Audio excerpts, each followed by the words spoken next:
All right, welcome everyone to tracking and controlling your credit repair for your small business.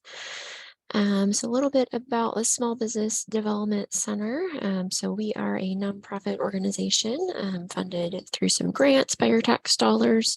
So we're really here to support you as a small business owner, whether you're starting a business or growing your business. So we provide that confidential, no-cost advising services. And then we also do training such as this one that we do either low or no cost for small businesses, again, to get you that training that you need to get going.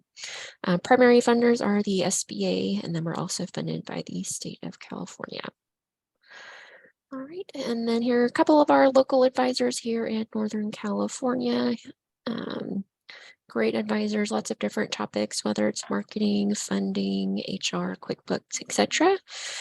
So we always encourage everyone, if you're located in our business area, to give us a call, see if we have an advisor who can help with your business question. And then there are other advisors throughout the United States with other SBDC centers. So I'll put some information in the chat a little bit here about how you can get connected with your local SBDC if you're not local here to us in Northern California. And just a little bit about our progress that we've helped the businesses achieve here in our area. So this is for Shasta and Trinity counties, as you can see, 2017 through 2022. We've helped them achieve, whether it's 22 million in loans or helping them increase sales. So we're really proud of the assistance that we've been able to give them. All right, and just a couple of our upcoming events. Tomorrow evening, we're going to have our in-person How to Start Your Business workshop for Shasta and Trinity counties here at our location in downtown Redding. It's free. Like I said, it's in person. We recommend that you register for the class at our website, sbdcsc.org. Or if you have any questions, you can put it in the chat and I will get you that information. On May 31st, we're having our fine-tuning your marketing strategy. That one is a webinar. So if you're not local, you can still attend that one. Again, the information is on our website. All right, and then, I'm going to go ahead and read this disclaimer before we get going. So the information provided in this webinar and any supplementary materials provided to registrants are intended for educational and informational purposes only and does not constitute professional, financial, or legal advice. No registrant should act or fail to act on the basis of any material contained in this webinar without obtaining proper financial, legal, or other professional advice specific to their situation.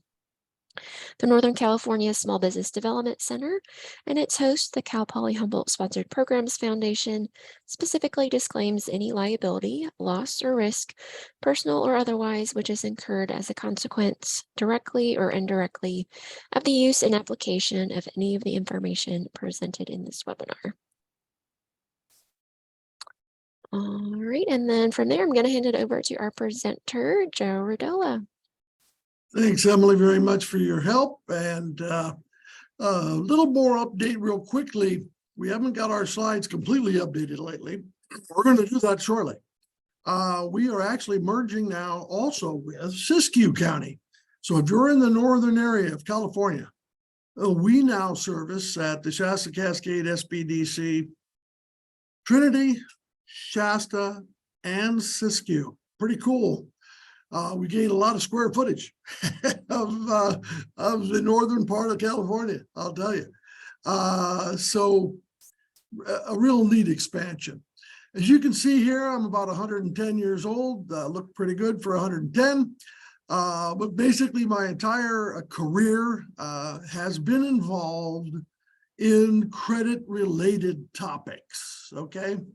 I, was a banker for 25, been teaching financial literacy classes of various kinds, first-time home buyer classes, small business classes for a long time. I was a housing counselor and certified credit counselor for a nonprofit for 13 years. I've owned my own credit counseling business, basically helping people with their credit for the last, now it's 13, I got to update that. And I've been 10 years as a small business advisor. So the information, although we're not an attorney or we're not CPAs. The information that you are about to get is pretty solid based on experience. Okay, especially since I used to make loans, both houses, cars, and RVs, and small business loans for a living for 25 years. And believe it or not, it hadn't changed much. I mean, obviously, in the years that I started, we didn't have all this fancy equipment, and the possibility of me talking to you live on a computer didn't exist. So things have changed, but I'll tell you what, making a loan hasn't. It's the same thing. Can you make the payment? Have you made payments on time in the past? What are you buying? And so we can take it as collateral. Do you have any money on a down payment? What are the risks? Yes or no? So it's basically how loans are made today. So today we're going to cover the credit report and credit score. This is one of the major, there's technically 5 C's of credit now. When I started in the banking industry, there were 3 C's of credit. Everybody adds a C to it every once in a while, right? But basically the credit score and your credit report in tandem is about 1/3 of the decision-making factor in you getting any money. Whether it's a house, whether it's a piece of equipment, whether it's to start your business, about 1/3 of the decision. So we're going to talk about credit scores, how to get your report, how to contact us, and if you need repairs, we got to get that started as soon as possible. Okay. Now, we are in a very difficult scenario financially in this country. No matter what Washington, D.C. is saying, I can tell you from all of the things that I read and see that debt is rising at a dramatic pace. Personal debt in America, huge. Credit card debt specifically. Credit card debt is rampant. Although people are buying things, unfortunately, people are not buying things on cash. They're buying it on credit cards. So when you get into a situation, this is a nice slide to keep in mind. And by the way, you will get these slides. So don't worry about writing all this down. You'll get a copy of these slides at the end. Emily will ship it to you, okay? Plus the fact, obviously, if you have situations you want to talk about, we can do it one-on-one. So when you're in a situation where you think you may not be able to make next month's house payment, that's normally when it starts, right? Rent or house payment. You make a list of all the loans and credit card companies you owe. I would suggest, in my opinion, although Dave Ramsey and Susie Orman, some of the real high impact financial gurus in this country, might have a differing opinion. One of them may say do it by interest rate. I like to do it by balance owed. Smallest balance first, biggest balance last. So you make the list. Do you, if you have like a bank card, a Discover, an American Express, a Kohl's, Chevron, you name it, you'll have all these cards, right? In fact, the average American household is carrying 7 to 10 pieces of plastic open for that family. And currently, unfortunately, the average balance owed by all American families, average in America today, is over $13,000. So if you owe less than that, congratulations.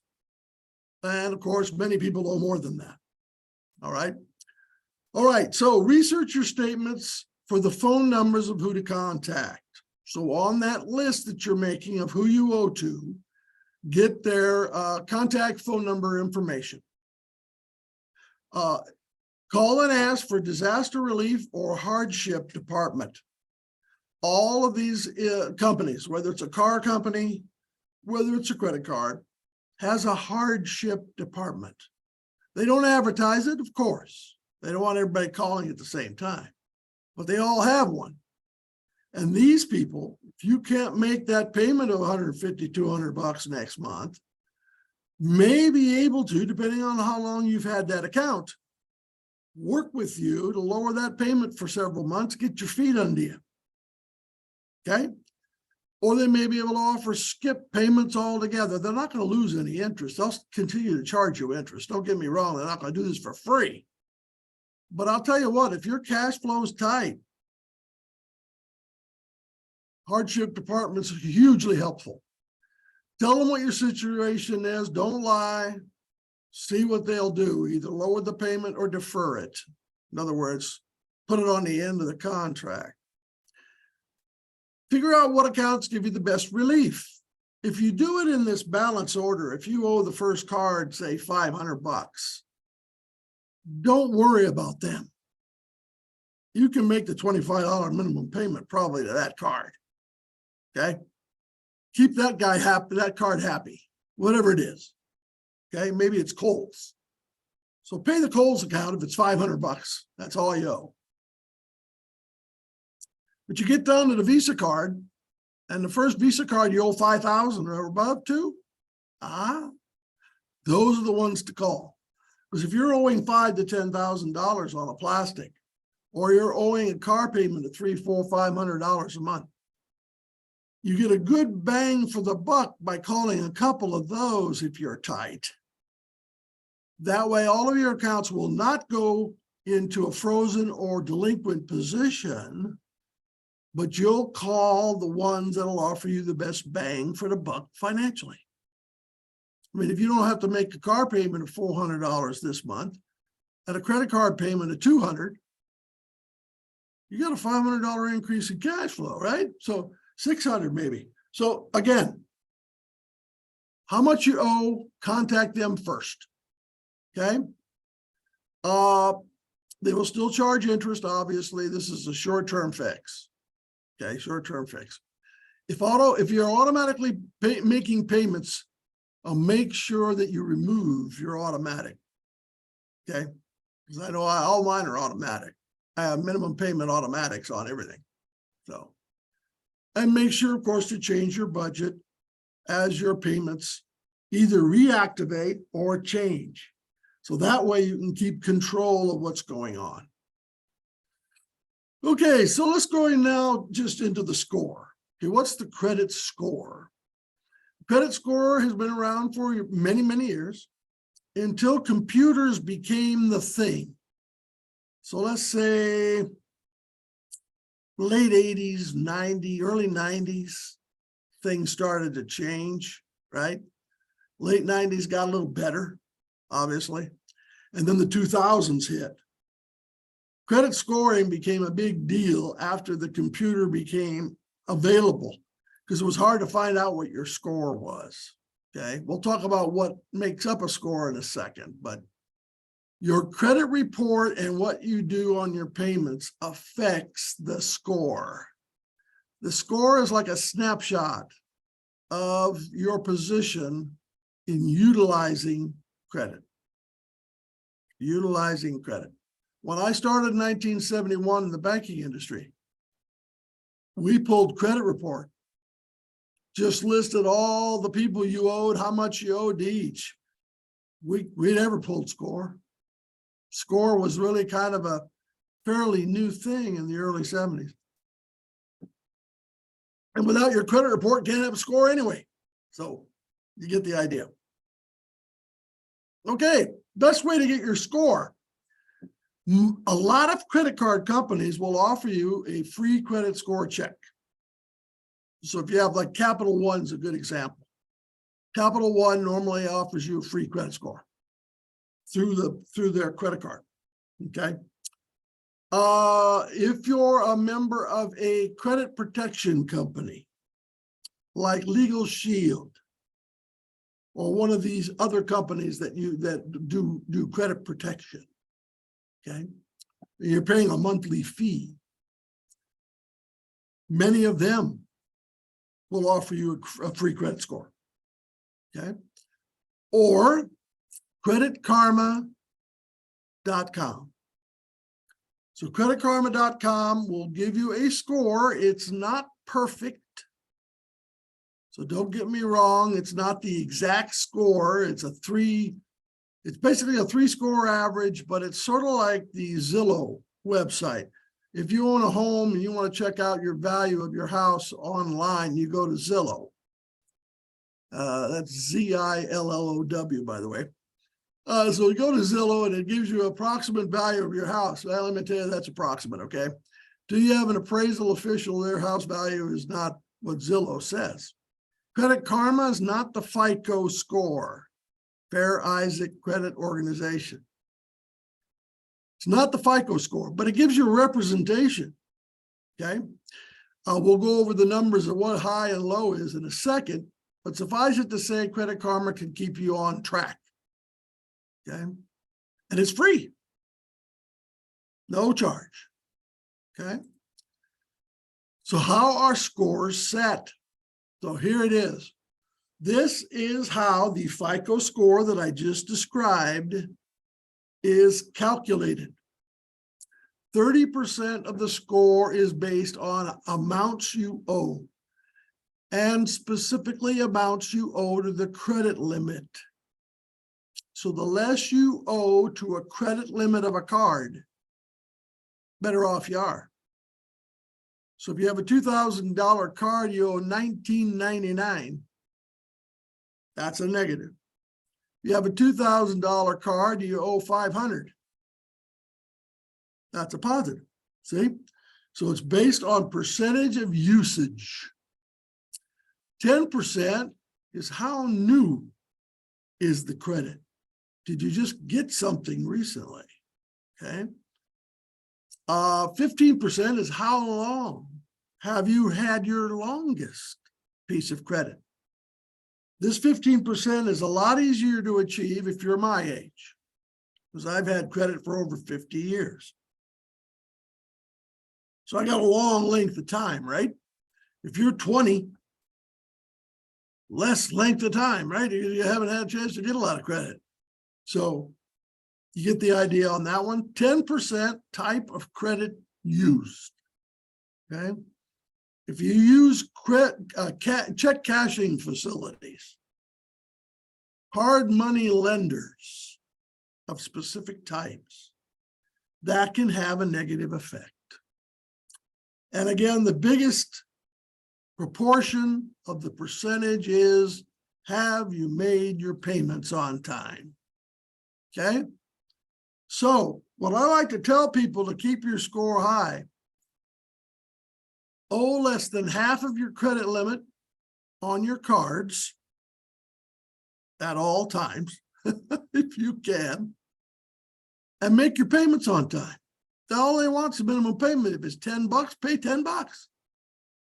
Anything else you can pay, sure, no problem, but at least make the minimum payment. Keep them happy. Okay, so that's what makes up the credit score. So what's a good score? Here you go. The FICO scoring programmer model, they call it, is based on a 300 to 850 point basis. Okay, 300 to 850 point basis. I have equated this to golf simply because I like to play golf. So that's why my analogy is a par and a birdie and so forth. So a subpar range, 300 to 629 is subpar. I have never seen a 300 score. And I've seen a lot of people's credit. Well, I'll tell you that right now. Lots. Never seen a 300. It's hard to get that low. Okay. 500, 550. Yeah, I've seen that. Okay. 300 to 629, very difficult to borrow money at all. It's going to be tough. It's going to be tough. 630 to 689, especially above 675, that's par. And above 675, you'll be able to borrow, but you'll pay a little more for it. Okay. 690 to 719 is above par. In other words, once you break that 700 mark, The bankers, even me, like that because the less risk, you're a less risky borrower, the higher your score is. Okay. And then, of course, the birdie is 720 to 850. I've never seen an 850. I've seen some 825, seen some 830s. Hard to hit. I've never hit an 830 or 825 even. I think the highest I've ever gotten was 790. Not an easy thing to hit. Okay, because there are some other classifications of things that we'll talk about at the end of the presentation today that also have an effect on that score. Suffice it to say, 675 and above, you'll probably be able to borrow. You'll need to have an explanation of what it is that has created that 600 and something. Was it an old doctor bill you didn't pay? You know, did you get divorced 5 years ago and you have some late payments? You know, that kind of thing. Always best to have your explanation available because the bankers are going to want it anyway. No. Sort of like when you go to the doctor, right? They always ask you, how many operations have you had? And if you're my poor wife, it's a lot. So we had to write it down on the spreadsheet. So, hey, you had a problem with a divorce back in, 6, 7 years ago. And nobody wanted to make the payments on those bills. They all fell delinquent. Write them down. Because guess what? They're going to see all of them when you borrow money. Credit reports and poor credit, 7 to 10 years, depending on the item, will stay on your report, 7 to 10 years. Okay. All right. So credit score, we talked about free sources, talked about what the score is made up of, and we talked about bad and good scores. If there are any questions, we always invite you to put it in the chat.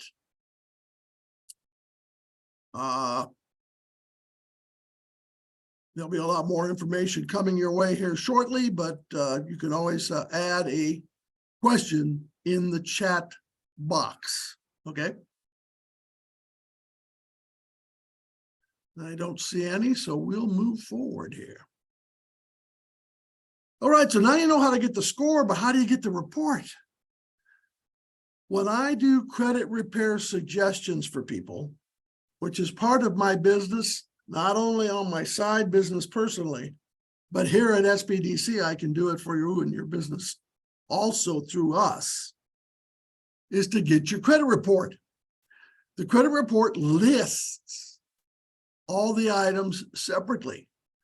So if you had a Macy's, a Penny's, a Chevron, a Shell, a Kohl's, a Visa, MasterCard, American Express, and Discover, it'll list each card or each account separately. If you have a Ford Motor Credit debt on your car, that'll be listed. If you owe on a house, whoever that house company you got your loan from will be on there as well. Okay. Student loans will be on there. Student loans. Depending on the credit report, you may have EIDL disaster loans listed. Depends on if you're a sole proprietorship or not, but they'll be listed. On those loans, of course, we're giving out really large amounts of those were given out during the COVID thing from 2020 to 2021. All right, so how do you get the credit report? Well, here is a way you can get your credit report for free. Pretty neat. Annualcreditreport.com was required to be started by the federal government some 30-some years ago because of all the errors in the credit reporting situation. And since we don't look at our credit report very often, not easy to get a hold of, and since it affects your life in so many ways, from renting a house to getting insurance to obviously borrowing money, we have to be allowed to look at our reports once per calendar year per agency. So annualcreditreport.com will for free allow you to pull your Equifax, Experian, and TransUnion credit report once per calendar year per Social Security number. Okay? So if you're married, you and your wife will have a separate credit report. Okay, it's all based on Social Security number. So here's what the main screen looks like for annualcreditreport.com.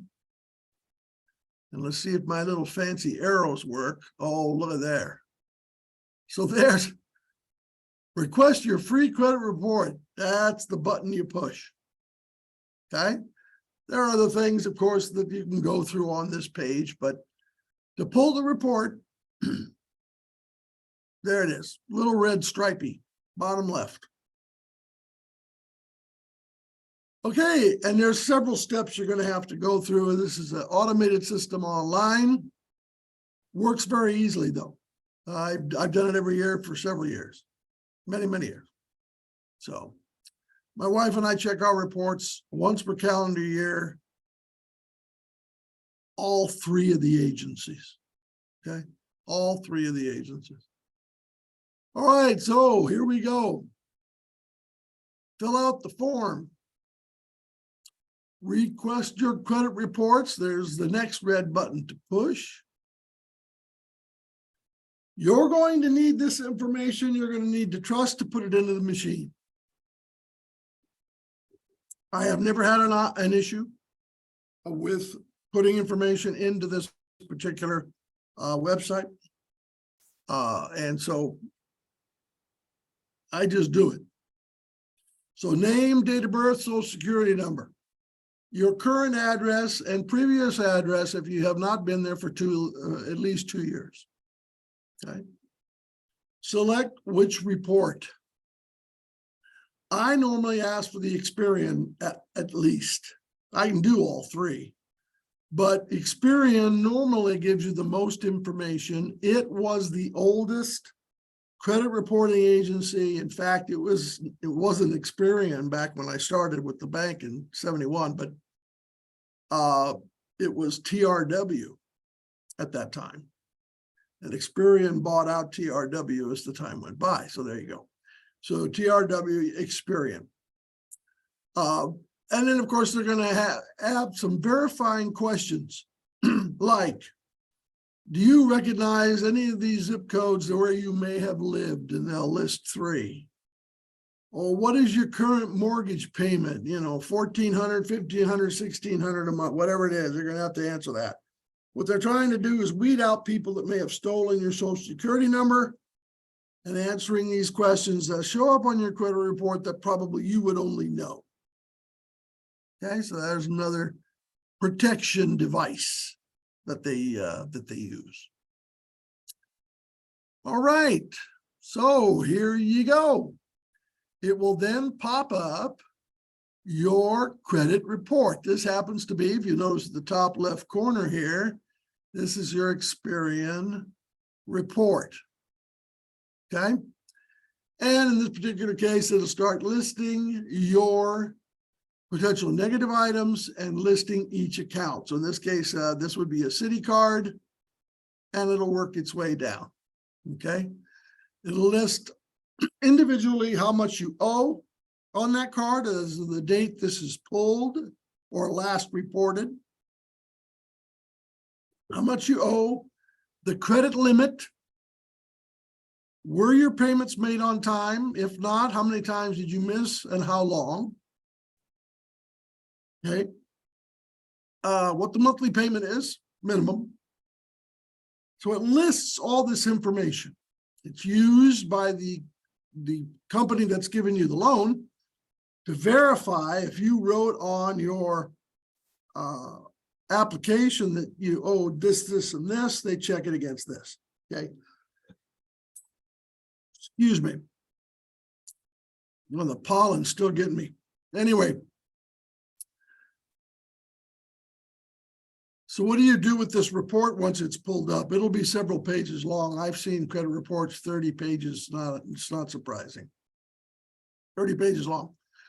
So what you do is you hit the print your report, that little box right here. And what you'll want to do when you get the choice is you can print it out, of course. So if you're coming in to see me, printing it out is great. If you're going to email it to me for review, you'll want to save it as a PDF, okay, which is a copy on your desktop of your computer, okay, your front page of your computer.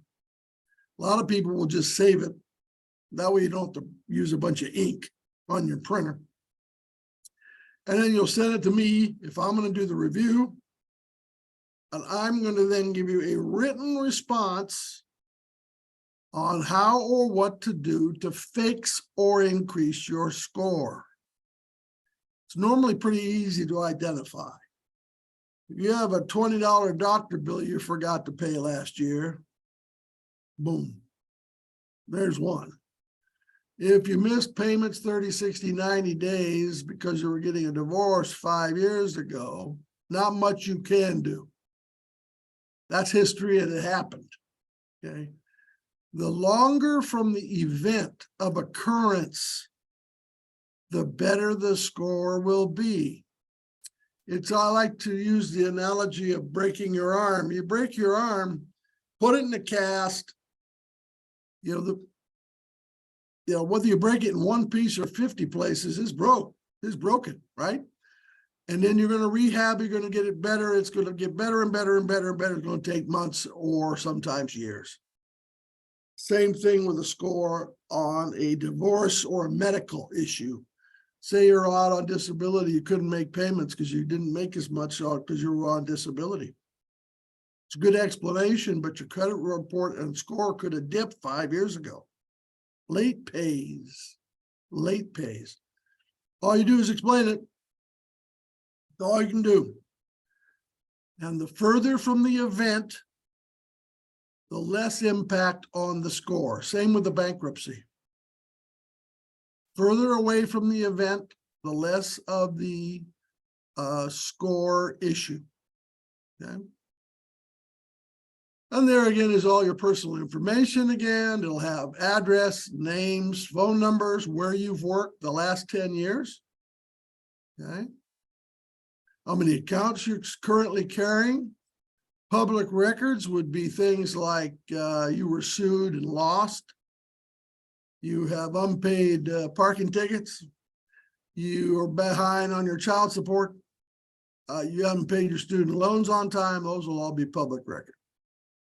So we look at that, of course, as well. And then there's inquiries. Remember not to inquire and accept too many accounts.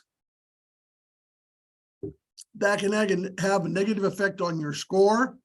I always like to use the Christmas time analogy. If you're in Christmas buying stuff at Macy's and Kohl's, and you don't use your Macy's or Kohl's card, what do they say? I'll give you 20% off. You apply for our card, right?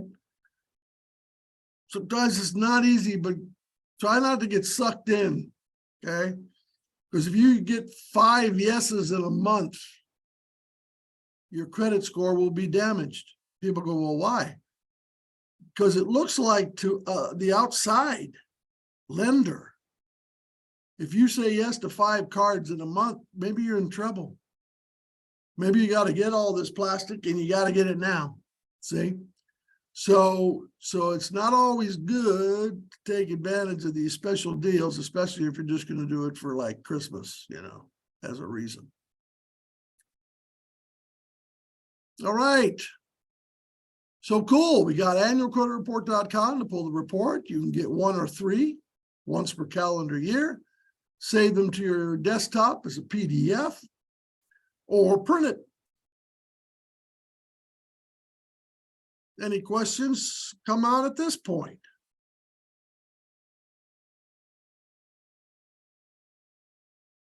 Doesn't look like it, huh? Cool. All right, let's do some quick fixing.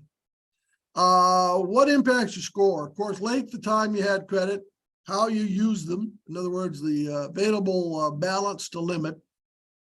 and negative items, late pays, collections, foreclosures, repossessions, and of course, bankruptcies. Those all have severity levels on your score.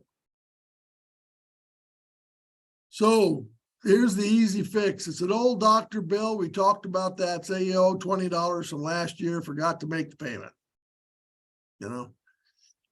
Pay it off immediately and ask the doctor or the accounting person at the doctor's office to remove it. They may not do that, but it's worth asking. No doubt about it. Okay. Sometimes you get it, sometimes you don't. But at least it's paid off, because you're not going to be able to borrow money till it is, if you've got a $20 doctor bill, believe it or not. Okay. Late car payment. Make sure that your due dates on your car and house are in line with when you get paid. A lot of times people get into an issue where maybe the paydays change from, like, at one point in my life, I went from the 1st and the 15th on the pay dates to the 9th and the 25th. So it messed them up, didn't it? You can change due dates. Okay, you can change due dates very easily. Just call the company and ask. Not a problem. Okay. Unbalanced credit card use. This is that whole idea here that you owe, say, 9.5, so 9,500 on a 10,000 limit in one card, and you got a bunch of cards that are empty. Believe it or not, and I know this is kind of, counterintuitive, but technically, if you took $5,000, $6,000 out of that zero balance card and paid it on that $9,500 card, guess what?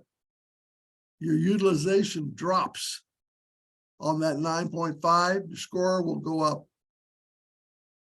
It's a little inside trick, but it's worth knowing. It's worth knowing. Okay. Too many old cards. You have 20 cards laying around. You don't use them, for a long while. I have a color, it's like a credit card holder. And I've got Sears and Mervyn's and, all these old companies that no longer exist. It's kind of funny to at least have a collection of all these old accounts that no longer technically are in business.